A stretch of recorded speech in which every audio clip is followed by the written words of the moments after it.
नमस्ते दोस्तों, मैं सुभाष सेमवाल आपका स्वागत करता हूं हमारे YouTube channel real talk with Subhash Semwal में। और आज हमारे साथ फिर हैं शाश्वत जी। और हम दोनों आज एक बड़ा इंटरेस्टिंग टॉपिक लेके आए हैं आप दोनों आपके बीच में, जहां हम करते हैं सीधी बात।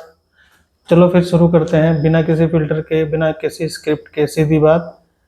तो जो आज का टॉपिक है बड़ा ही इंटरेस्टिंग है। इसमें हम बात करने वाले हैं आज की यूथ के बारे में। जो आज की युवा है उनको लेकर हम लोगों ने जो टॉपिक आज लिया है उस पर हम बात करते हैं। हम दोनों खुद भी युवा हैं और हम चाहते हैं कि हम अपने इस पॉडकास्ट के थ्रू आपके बीच में अपने पॉइंट ऑफ व्यू रखें और युवाओं के बीच में क्या क्या अभी समस्याएं हैं, किस तरफ युवा जा रही है, थोड़ा उसके बारे में हम आज बात करते हैं। आज का जो विषय हमने चुना है कि क्यों आजकल के युवा नशे नशे की तरफ इतना आकर्षित हो रहे हैं।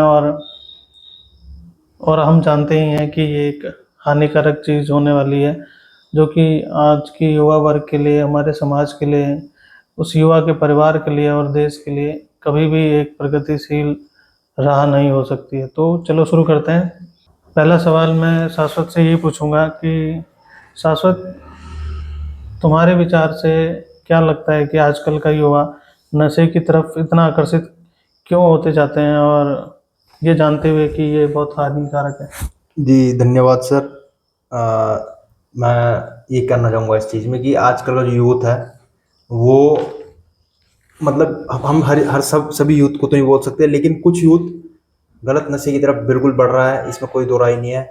जैसे कि आप और मैं दोनों देहरादून से आते हैं, हम देहरादून में देखते हैं कि ये एक तरह से नशे का ही मतलब एक मुख्यतः शहर बनता जा रहा है दिन प्रतिदिन। जैसे हम देखते हैं कि भारत का एक राज्य है पंजाब, जिसको बोलते हैं, जो कि ड्रग्स का एक अड्डा है पूरे भारत में, जो बहुत मतलब उसमें मतलब नशे की आदतें इतनी है उस राज्य में, इतने मतलब लोग कंजम्पशन करते हैं नशे का, कि वो धीरे धीरे करके बढ़ रहा है और देहरादून में भी आ चुका है। देहरादून में भी हम बहुत सी यूथ्स को देखते हैं कि जो नशे की गिरफ्त में आ चुके हैं। इसका मेन कारण यही है कि जो यूथ है वो जब या फिर दोस्ती के साथ भटक जाता है, या वो कुछ नई चीज़ करने की कुछ मतलब एक बाहर के इन्फ्लुएंस में आके, जैसे कि ड्रग्स को कूल दिखाना या नशे को मतलब बिल्कुल कूल दिखाने की बहुत अच्छी चीज़ है, मॉडर्न चीज़ है, उसको जब वो उसको ट्राई करता है और उसके एडिक्शन में वो चपेट में आ जाता है तो वो अपने को बर्बाद कर देता है। आजकल का यूथ हम देखते हैं रैपिडली इस नशे की तरफ बढ़ते जा रहा है, इसमें कोई संदेह नहीं है। हमें ज़रूरत है उनको रोकना और उसका रोकथाम करने की, कि यूथ जो है नशे की तरफ ना जाए, बल्कि अपना गोल जो उनका कार्य है वो करे। नशे से ज़िंदगी बर्बाद होती है, कुछ नहीं मिलता। ये मेरा मानना है अभी उसमें। जैसे कि अभी भारत में एक अनुमान है कि 65% से भी अधिक जो जनसंख्या है वो 35 वर्ष से कम आयु की है, और जिसमें कि युवा 65% हमारी जनसंख्या है, युवा वर्ग है 35 साल से कम का, वो इस नशे की तरफ ना जाए। और है ना, क्योंकि समाज के अंदर आप जानते हैं कि कई कलंक है। नशा करने वाले भले बहुत से, मतलब आप देखेंगे कि जिनके परिवार में कोई बच्चा है या परिवार का मुखिया अगर नशा करता है तो उस परिवार में क्लेश ज़्यादा होते हैं, दुखी परिवार, पूरा परिवार एक दुखी माहौल में रहता है, क्योंकि नशा करके इंसान समाज के अंदर एक ऐसा तहलका मचा देता है जिससे कि पूरा समाज दुखी हो जाता है। और नशा करने से आपको पता है कई दुर्घटनाएं इतनी होती हैं, है ना।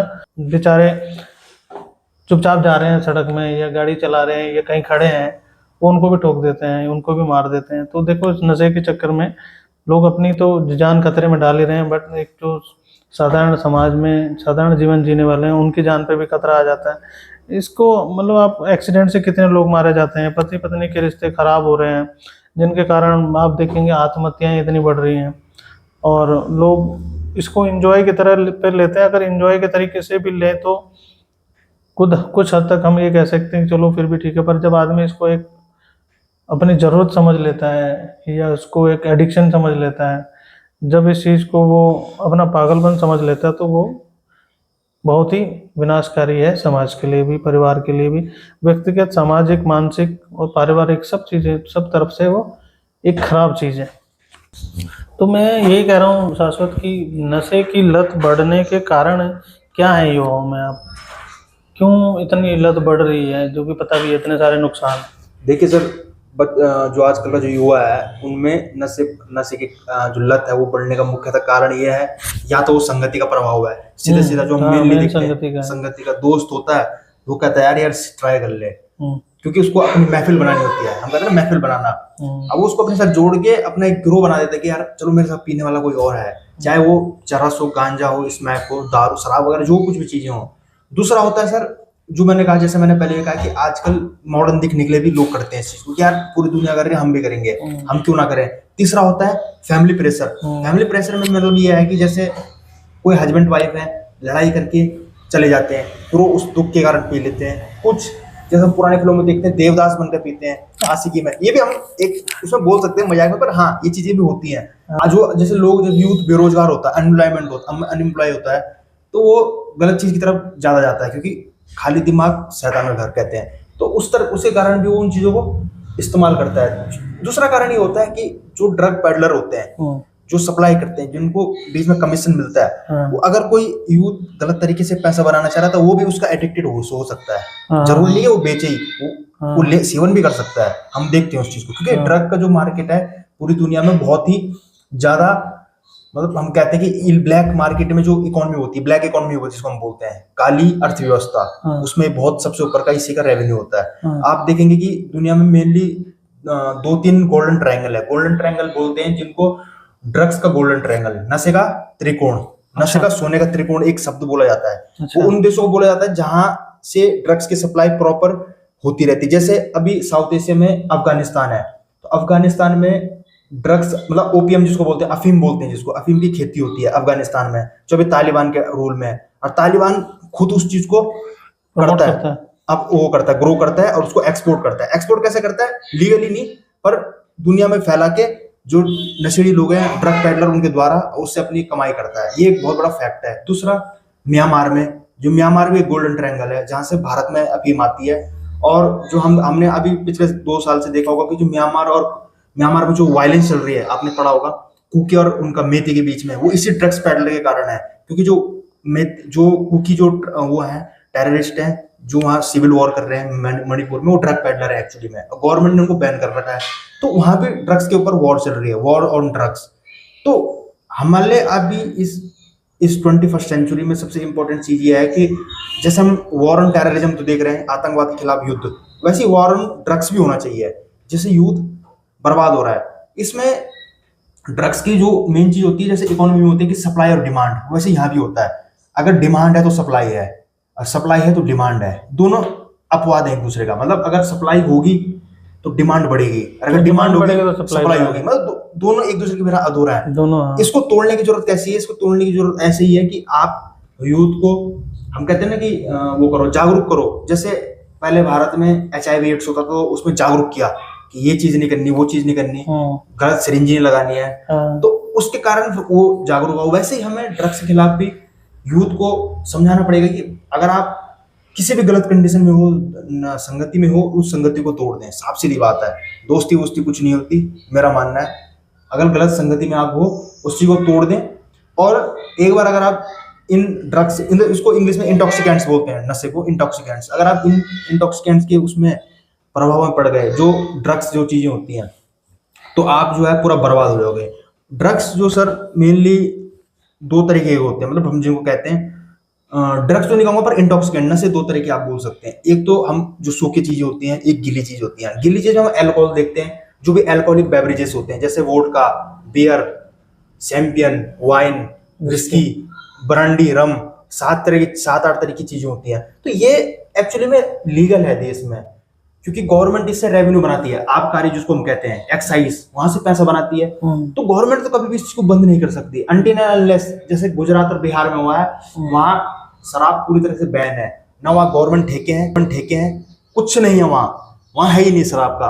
तो जो लोग जो नशे के आदी हैं, वो कच्ची शराब पीते हैं, जहरीली शराब पीते हैं, मर जाते हैं, गुजरात और बिहार में। बाकी अगर आप उत्तराखंड देखो, क्योंकि हम उत्तराखंड से आते हैं, इसको देवभूमि बोला जाता है, यहाँ इतनी शराब पी जाती है, आप देख ही सकते हो। गढ़वाली लोग, मतलब हम उसी बिरादरी से, तो शराब तो यहाँ चलता है, बिल्कुल चलता है, शादी हो ब्याह हो, तो शराब को तो फिर हम उस चीज में नहीं जोड़ते कि ये एक, क्योंकि इससे लीगली गवर्नमेंट को पैसा आय का स्रोत हो रहा है, एक्साइज आ रहा है। लेकिन जो बिल्कुल हम कहते हैं कि इलिसिट ड्रग्स हैं, जैसे ओपियम हो गया मतलब अफीम हो गया, चरस गांजा, हीरोइन को हेरोइन हो गया, कोकेन हो गया, ये बहुत ही डेंजरस ड्रग्स हैं। और इन ड्रग्स को तो मेनली हम मानते हैं कि लैटिन अमेरिका में उगाया जाता है। जो कोकेन है, कोकेन यहाँ नहीं होता है। आप एक चीज देखिए, कोकेन एशिया में नहीं होता, कोकेन उगाया जाता है लैटिन अमेरिका में, जैसे कोलंबिया और आपका वेनेजुला और पेरू, जो साउथ अमेरिका के देश है वहां उगाया जाता है। तो इनका जो बहुत बड़ा ड्रग पैडलर था पैब्लो एस्कोबार, जिसके ऊपर सीरीज भी बनी है, तो ये वहां से जो है सप्लाई होता है। और ड्रग्स के कई फॉर्म है, ड्रग्स के फॉर्म सिंथेटिक ड्रग्स होते हैं, एक तो नेचुरल ड्रग्स होते हैं जैसे ओपियम हो गया, जो अफीम बोलते हैं, वो दवाई में काम आता है, उसकी खेती होती है।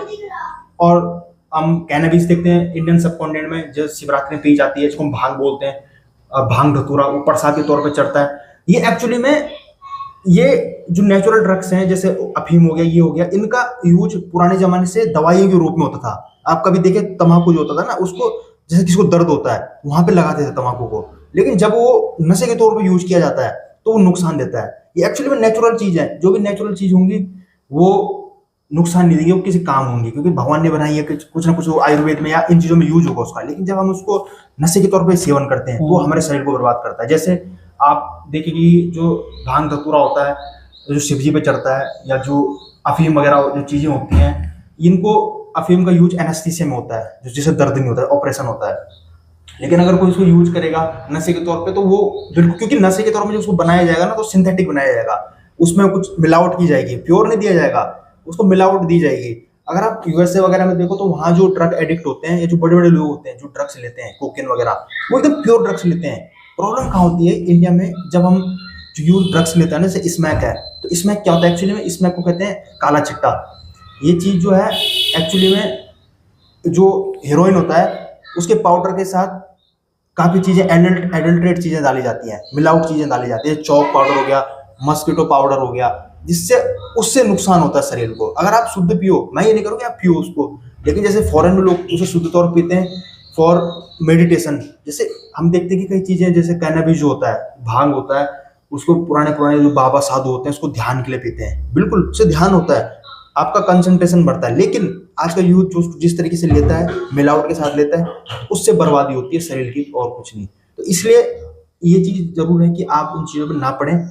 आप बिल्कुल ही गलत चीज ले रहे हो, आप ये ना समझिए कि ये चीज बढ़िया है तो आप इनको लो, नहीं, उसको लेने का तरीका क्या है वो आपको बिल्कुल नहीं पता, और आप मिलावटी ले रहे हो, वो बिल्कुल आपके लिए स्वास्थ्य के लिए, आपके स्वास्थ्य के लिए बिल्कुल ही खराब है। मतलब युवाओं को अवेयरनेस कम है नशा की, बस वो देखा देखी ज्यादा है। बिल्कुल बिल्कुल सर, जिस चीजों को जैसे ले रहे हैं, क्या ले रहे हैं, कब ले रहे हैं, कितना ले रहे हैं, इसका कुछ पता नहीं है। और मेन बात ये, जो ड्रग पेडलर होता है उसको पैसा बनाना होता है, तो अगर उसमें 2 ग्राम हेरोइन होगा, मतलब अफीम होगा, तो उसको 200 ग्राम बना देगा उसमें कचड़ा डाल के, तो उस कचड़े को आप इनहेल कर रहे हो या स्नॉट कर रहे हो, उससे आप एडिक्ट तो हो रहे हो, लेकिन शरीर को नुकसान भी है, बिल्कुल वो फायदा कुछ नहीं हो रहा। दूसरी चीज इसमें ये भी जोड़ना चाहूंगा मैं कि जो स्मैक चीजें हैं या कोकेन है, जो ऐसे ड्रग्स होते हैं, तो इनको लेने के 2 तरीके होते हैं। इनहेल होता है, एक आप सिरिंज से अपने डायरेक्ट ब्लड में ले सकते हो, तो इनहेल वाला तो चलो ठीक है, लेकिन कई जगह हमने भी देखा कि लोग सिरिंज से लेते हैं। जैसे तिरुपुरा में एक हॉस्टल था, तो वहां जो है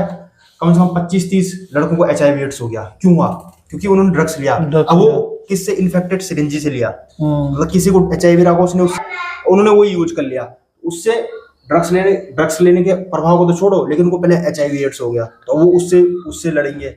ये सब चीजें, सबसे मेन बात है कि जो गलत चीजें हैं ये समाज को हर तरीके से बर्बाद कर रही है, नशा।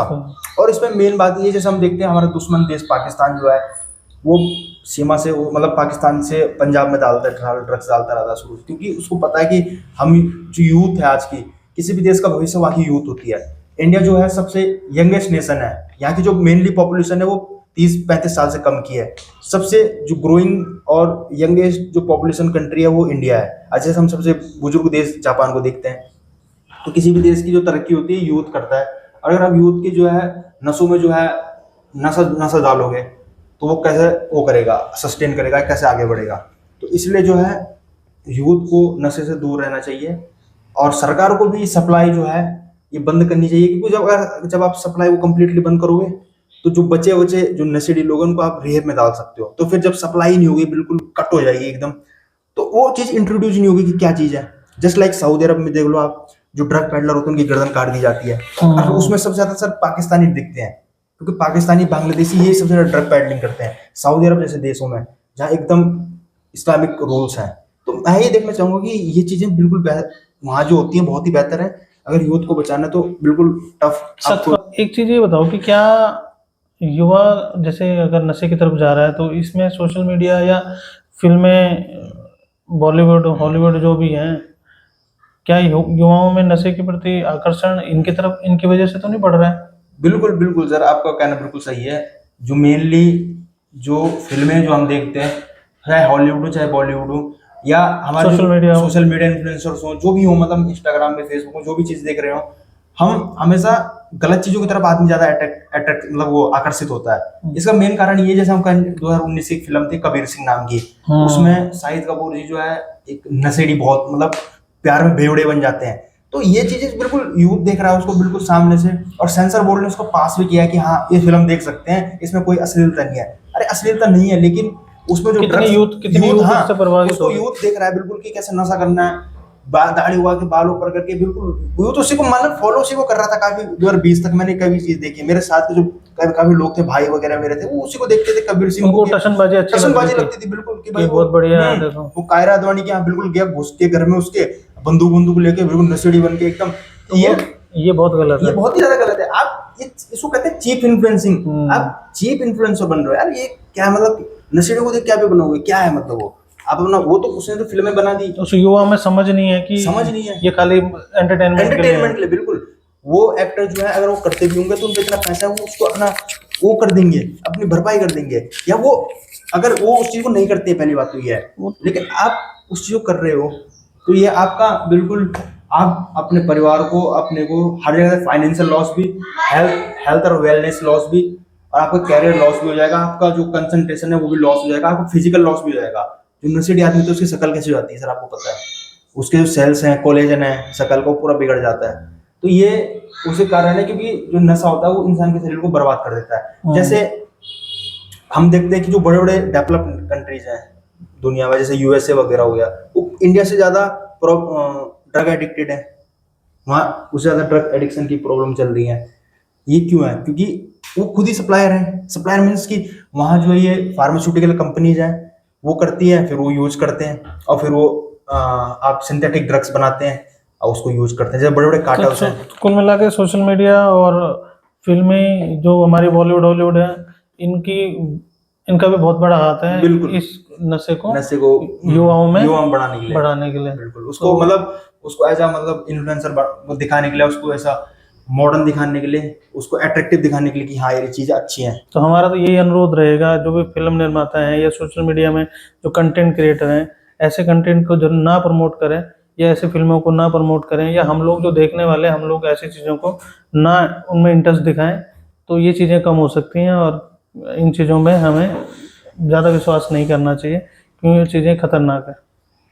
चलो शाश्वत, अभी देखो, परिवार, समाज और व्यक्तिगत तौर पे तीनों तरीके से नुकसान होता है नशे का, एक इंडिविजुअल, एक इंसान के जीवन पर। तो अब एक चीज़ बताइए कि हम लोग इस नशे की मुक्ति के लिए जागरूकता के जो अभियान हैं उनको हम किन किन तरीकों से चला सकते हैं? जैसे सोशल मीडिया के थ्रू चला सकते हैं, या शैक्षणिक संस्थान जो हमारे एजुकेशनल इंस्टीट्यूट हैं, किस तरीके से मतलब हम नशा मुक्ति की जागरूकता वाले हम लोग जो भी कैंपेन है वो कैसे चला सकते हैं?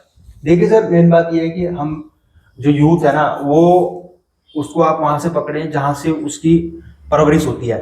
जो पेरेंट्स है ना, अपने बच्चों की पेरेंटिंग देखिए कि इनका जो माहौल है, इनके दोस्त संगत कैसी है। क्योंकि मैंने पहले भी कहा कि सबसे मेन फैक्टर में संगत होता है, सबसे मेन फैक्टर संगत होता है। क्योंकि बच्चा जब छोटी उससे बन जाता है तो वो नशे की उसमें संगति जो उसकी बचपन होता है वहां से वो बिगड़ना शुरू हो जाता है। अगर वो बिगड़ेगा तो यहाँ पे मेन चीज ये है कि अगर कोई एडल्ट है जैसे 30-35 साल का आदमी, तो वो तो फिर वो कुछ काम भी करेगा उसके साथ, वो शुरू से हो जाएगा, उसका कैरियर बना होगा। अगर वो बर्बाद होगा तो एक तरफा बर्बाद होगा मतलब। ठीक है, अगर यूथ जो है कोई छोटी उम्र से 15-16 साल की उम्र से बर्बाद होगा तो फिर वो पढ़ भी नहीं पाएगा, सीधी सी बात है, और वो बिल्कुल बर्बाद हो जाएगा उसमें।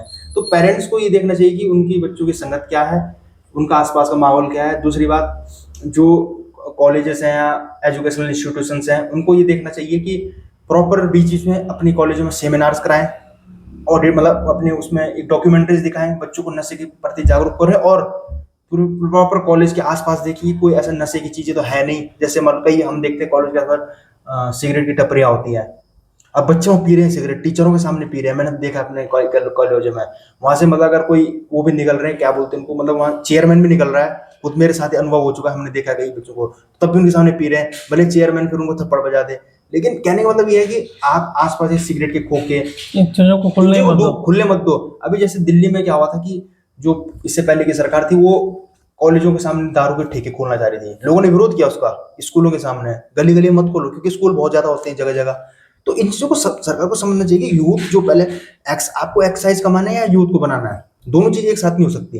तो यहाँ पे सरकारों को करना चाहिए, प्रॉपर इंस्टीट्यूशंस को करना चाहिए, गवर्नमेंट्स को करना चाहिए कि आप प्रॉपर नजर मॉनिटरिंग करें और सप्लाई ना हो किसी भी ऐसे गलत चीजों की, पेरेंट्स अपने बच्चों की परवरिश देखें, मतलब परवरिश मतलब कि उनकी दोस्ती कैसी है, कहाँ वो बैठ रहे हैं, खा क्या, उनके बिहेवियर पे नजर रखें, क्योंकि ड्रग्स इंसान के बिहेवियर को चेंज कर देता है। अगर कोई चिड़चिड़ा सा हो रहा है तो मतलब समझो नशेड़ी है, मतलब उसका बिल्कुल फिर आपको साइकेट्रिस्ट पे ले जाके उसको जो है बिल्कुल देखना चाहिए कि हाँ नशा वशा तो नहीं कर रहा। और अगर कोई फंस चुका है इसी में तो उसको मैं तो मानूंगा कि इसका सबसे पहले जो साइकोलॉजिस्ट या साइकेट्रिस्ट होता है वो उसको चेक करता है, वो दवाइयाँ देता है, नहीं तो आप उनको रिहेब में डालें, जो बढ़िया रिहेब है, गवर्नमेंट अप्रूव्ड रिहेब है, जहाँ उसको भेजा जाए, क्योंकि कई रिहेब हम देखते हैं, रिहेब सेंटर जो होते हैं वो भी फर्जी होते हैं, वहाँ कुछ उनको पीटते हैं मारते हैं, उसमें और बर्बाद हो जाते हैं वो। तो एक गवर्नमेंट अप्रूव्ड रिहेब होते हैं, वहाँ उनको भेजें।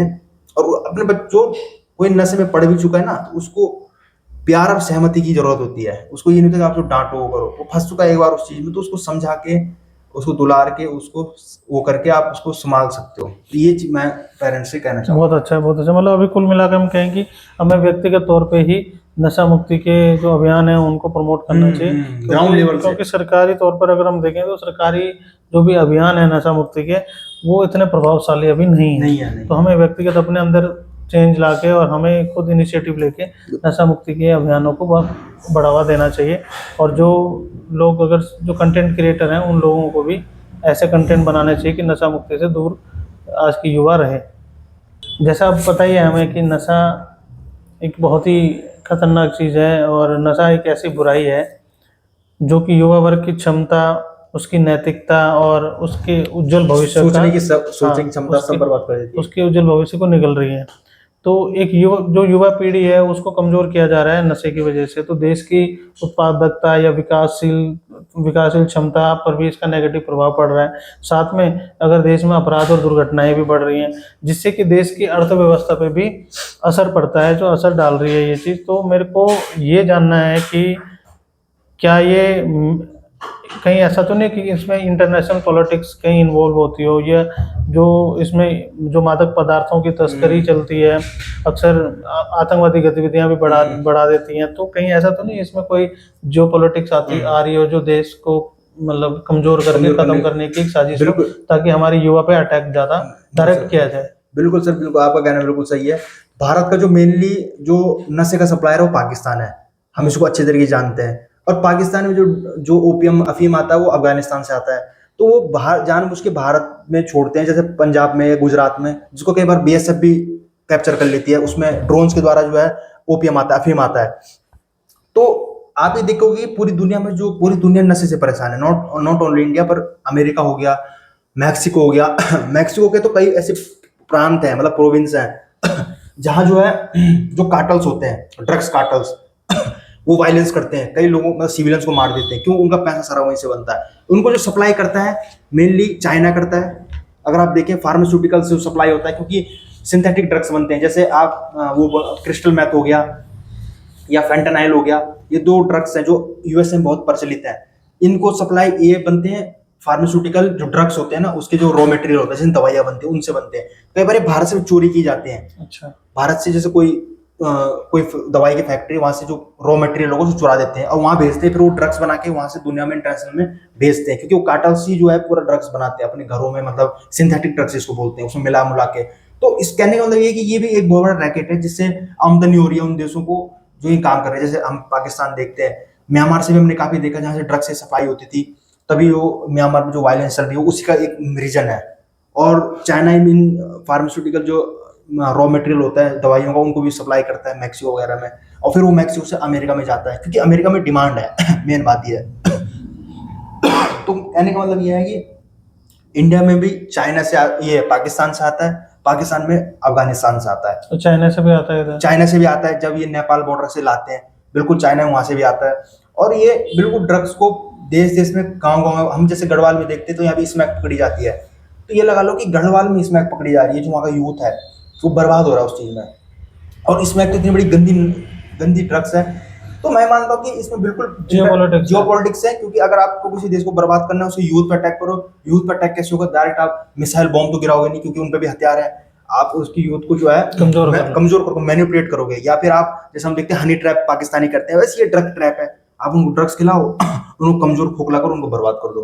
तो इसमें बिल्कुल जियोपॉलिटिक्स का ही एक एंगल भी है, जो दुनिया को बर्बाद करता है और देशों को बर्बाद करता है। मेन बात ये है। ठीक है, जो आज का टॉपिक है, आप अगर आपने पूरा देखा है, अंत तक देखा है, तो ज़रूर आपको पसंद आया होगा। अगर पसंद आया है तो लाइक और शेयर करना ना भूलें। और आपके क्या ओपिनियन आपका क्या अपना सोचना है इस टॉपिक पे, जो भारत में युवा नशे की तरफ जा रहा है, इसके अपने विचार हमें कमेंट के माध्यम से ज़रूर बताएं। और हम नेक्स्ट टॉपिक क्या ला सकते हैं, किस पे डिस्कस कर सकते हैं, आप अपना हमें कमेंट के थ्रू अपना विचार हमें ज़रूर दें, हमें सपोर्ट करें। अगर आपको लगता है कि हम कंटेंट सही बना रहे हैं, या कोशिश हमारी एक ईमानदार कोशिश है। अगर आपको लगता है कि नॉलेज बिना ज्ञानबाजी के मिलनी चाहिए, और तो चैनल को सब्सक्राइब करना बिल्कुल ना भूलें। धन्यवाद आपका।